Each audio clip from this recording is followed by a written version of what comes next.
Ranking Member and committee members, thank you for the opportunity to share what states and cities are doing to promote clean and resilient transportation. I'm Vicki Arroyo, Executive Director of the Georgetown Climate Center and Professor from Practice at Georgetown Law. I also currently chair the Executive Committee of the Transportation Research Board of the National Academies and recently chaired TRB's Task Force on Resilience and Sustainability. My comments are my own. As the fourth National Climate Assessment makes clear, the U.S. is experiencing serious impacts of climate change.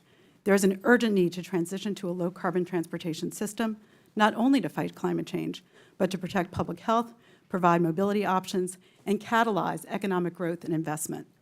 States and cities are working to make this transition happen by promoting adoption of cleaner vehicles and fuels, improving public transportation, and enacting pathways to fund clean transportation innovation. Just a few examples. California is investing in transit electric vehicles and clean buses and requiring investment in disadvantaged and underserved communities using funds from their state cap-and-trade program that covers transportation fuels. Oregon lawmakers are working to adopt a similar program.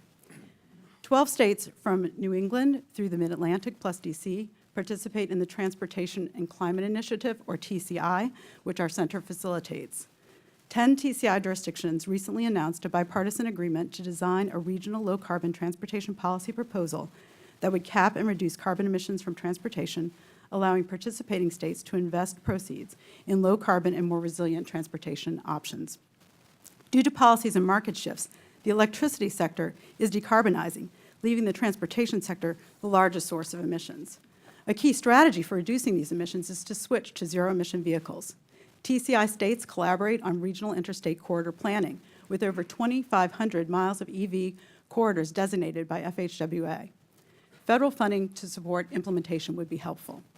Beyond funding, federal action could allow EV charging icons and highway logo signs and exempt EV charging stations from current restrictions on commercial activity along the interstate right-of-way. Zero-emission buses provide opportunities to expand benefits of clean transportation. Last year, FTA provided over $80 million for 52 electric bus transit projects in 41 states. States are also exploring opportunities for zero-emission ships and trucks. Washington State plans to use 45% of its VW settlement funds to electrify public vessels, including ferries, which are responsible for significant air pollution. Hydrogen fuel cells provide another option for zero-emission marine transport. Beyond clean fuels, states and cities are also working to reduce vehicle miles traveled by promoting more compact, livable communities and providing options such as transit, biking, and walking. For example, the Dallas area Rapid Transit System's Go Pass allows easy payment for different transit services, even integrating microtransit and scooters.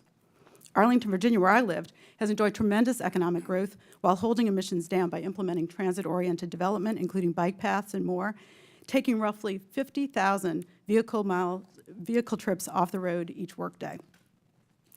Increasing the federal match for public transit operating expenses from current levels of 50% would help in these efforts, which provide multiple benefits.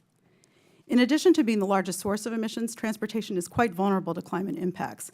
Since 1980, the U.S. has experienced 241 extreme weather events costing $1.6 trillion. There's a tremendous human toll as well. My mother and other family members lost their homes in Katrina. Our center's work on Katrina, Irene, and Sandy identified opportunities to improve how communities can rebuild. Vermont faced challenges with federal reimbursement in building back culverts and bridges to withstand future storms after Irene. Incorporating lessons from this and other recent disasters, some federal funds are now flowing to more resilient investments. LA SAFE, Louisiana's program, initially funded through disaster recovery dollars, works with parishes to design customized projects that improve community resilience, like complete streets and nature-based flood mitigation. Building on reforms in MAP 21, the FAST Act, and the Disaster Recovery Reform Act, funding recipients should be required to consider how climate change will affect infrastructure, making investments designed to withstand future conditions. Beyond infrastructure, improving operations and evacuation protocols can save lives.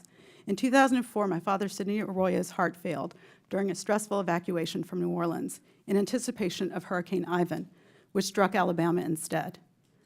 The next year, many people chose not to leave New Orleans before Katrina. Some recalling the evacuation challenges the year before, others without access to transportation, or not willing to leave behind beloved pets. Congress swiftly acted to pass the Pet Evacuation and Transportation Standards Act. Yes, it spells pets. And it saved lives in subsequent storms. Congress should again act more comprehensively, joining states and communities in addressing climate change while preparing communities for the disruptive challenges to come. Thank you. Thank you, Ms. Arroyo.